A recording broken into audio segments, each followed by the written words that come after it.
Hello designers, এই ভিডিওর মাধ্যমে আপনারা জানতে পারবেন একটা মক আপকে কাস্টমাইজ করে কীভাবে ক্লায়েন্টকে প্রোভাইড করতে হয়।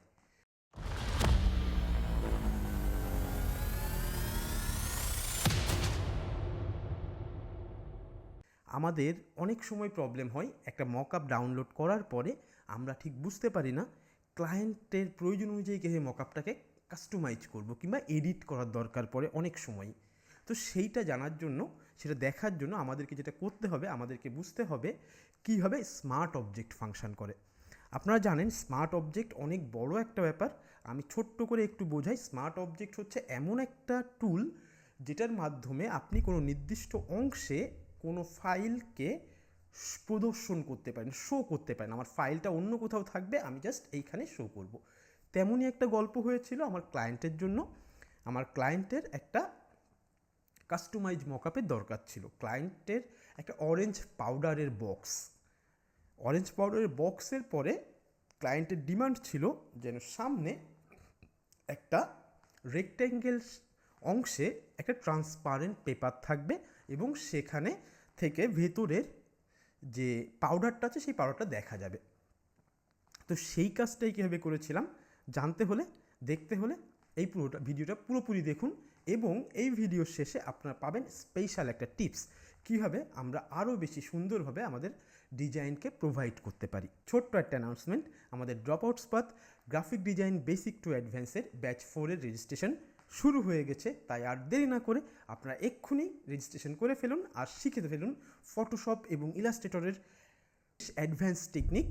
আর এটা নিয়ে ফ্রিল্যান্সিং কীভাবে করতে হয় সেটা আমাদের ব্যাচে আমরা সব কিছুই শেখাবো। কীভাবে আপনি বেসিক টু অ্যাডভান্স একটা স্কিল ডেভেলপ করবেন এবং সেই স্কিলটা সেল করে আপনি ফ্রিল্যান্সিং করতে পারবেন ঘরে বসে। এই সুযোগটা নিতে পারবেন। আপনি স্টুডেন্ট হতে পারেন, আপনি গৃহিণী হতে পারেন, আপনি চাকরিজীবী হতে পারেন, যে কেউ। তো আর দেরি না করে চলুন ভিডিওতে ফিরে যাই। তো এই ডিজাইনটা করার জন্য আমাদের কয়েকটা জিনিস রেডি আছে। আমার বক্সের 3টা সাইড আপনারা দেখতে পাচ্ছেন, এখানে 3টা ইমেজ আছে। একটা ট্রান্সপারেন্ট প্লাস্টিক পেপার আছে যেটা আমি ইন্টারনেট থেকে ডাউনলোড করেছি, এবং এই পাউডারটা আমাকে ক্লায়েন্ট প্রোভাইড করেছিল যে তার ডিজাইনের জন্য এই পাউডারটা ব্যবহার করতে হবে। তো আমরা এই ফটোশপ ফাইলটা ওপেন করলাম। এই ফটোশপ ফাইলের ঠিক যেভাবে আমাদের ডিজাইনটা প্রয়োজন সেইভাবে কিন্তু আমাদের এই ডিজাইনটা নেই। এখন আমরা প্রথমে যে অবস্থায় আছে, আমরা জাস্ট এখান থেকে লেফট, টপ এবং ফ্রন্ট সাইডের যে ডিজাইনটা আছে সেইটাই আমরা এখানে আপলোড করব। আপনারা প্রত্যেকে জানেন একটা মক আপকে কীভাবে কোনো ডিজাইন মক আপে আপলোড করতে হয়। তো আমরা আর দেরি না করে চলুন আমরা রেডি করে ফেলি। আমি জাস্ট এখান থেকে প্লেস এমবেডেড করলাম এবং এইটা হচ্ছে আমার ফ্রন্ট সাইড। আমি ফ্রন্ট সাইডের ইমেজটা এখানে নিয়ে আসলাম, আমি সেভ করলাম এবং এইটাকে আমি ক্লোজ করে দিলাম। আমার ফ্রন্ট সাইডটা চলে আসলো। আমার টপ সাইডের যে অপশনটা আছে, টপ সাইডের যে ডিজাইনটা আছে, আমি সেই ডিজাইনটা এখানে নিয়ে এসেছি। আমার ডিজাইনটাও চলে আসলো। এখন আমি এইটাকেও সেভ অ্যান্ড ক্লোজ করে দিলাম। আমার টপ সাইডটাও রেডি হয়ে গেল। এবার আমার লেফট সাইড, আমি লেফট সাইডে গেলাম। লেফট সাইডে গিয়ে আমি ফাইল, প্লেস এমবেডেড এবং আমার লেফট সাইডটা আমি এখানে এমবেডেড করে দিলাম। ফাইলে গিয়ে সেভ অ্যান্ড ক্লোজ। আমরা আমাদের ডিজাইনের ব্যাকগ্রাউন্ডটা একটু চেঞ্জ করে আসি যেন ডিজাইনটা দেখতে আরও বেশি সুন্দর লাগে। আমি ডিজাইনের ব্যাকগ্রাউন্ডটা চেঞ্জ করে দিলাম।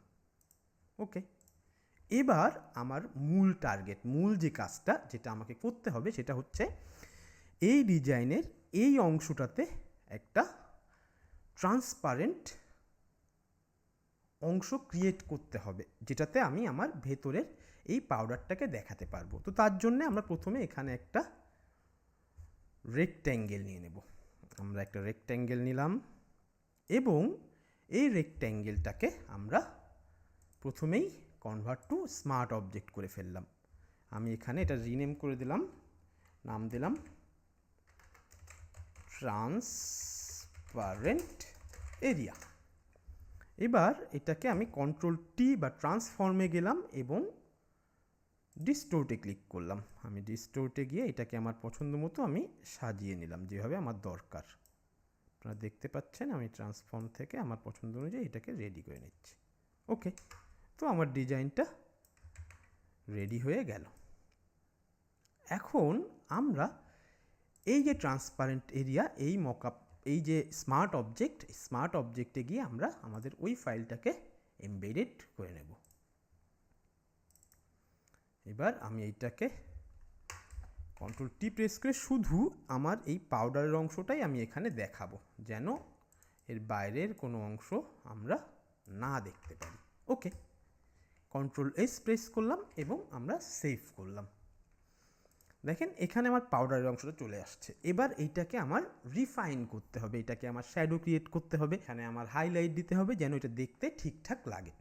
তো তার ওকে আমি এখানে একটা ট্রান্সপারেন্ট যে পেপারটা আছে ওই পেপারটা রেডি করে দেবো। দেখেন আমি এখানে আবার ফাইলে গিয়ে প্লেস এমবেডেড করলাম, আমার যে ট্রান্সপারেন্ট প্লাস্টিক পেপারটা আছে সেটাকে আমরা এখানে নিয়ে আসলাম।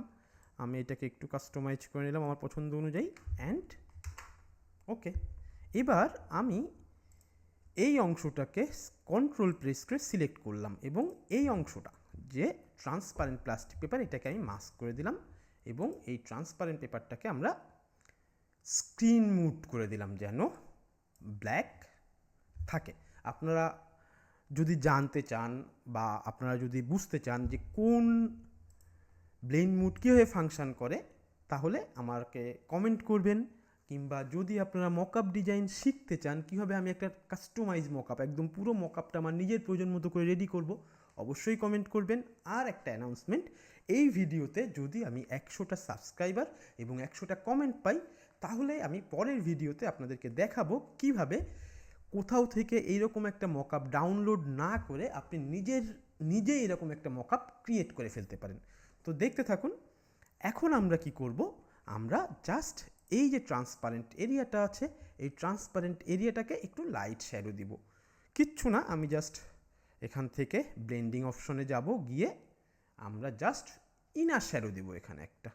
দেখেন আমি জাস্ট ইনার শ্যাডোটাকে একটু বাড়িয়ে দিলাম এবং এইটাকে একটু বাড়িয়ে দিলাম এবং এইটাকে আর একটু বাড়িয়ে দিলাম, দিয়ে আমি অপাসিটিটা একটু কমিয়ে দিলাম যেন এটাকে রিয়েলিস্টিক লাগে। তো হয়ে গেল আমাদের কাস্টমাইজ মকআপ। কেমন লাগলো ভিডিওটা জানাতে ভুলবেন না। আজকের ভিডিও এই পর্যন্ত। এখন থেকে আপনিও কিন্তু আপনার প্রয়োজন অনুযায়ী একটা মকআপকে কাস্টমাইজ করতে পারবেন। আর যদি এই ব্যাপারে কোনো প্রশ্ন থাকে অবশ্যই কমেন্ট করবেন, সাবস্ক্রাইব করতে যেন ভুলবেন না। Thank you, best of lakh.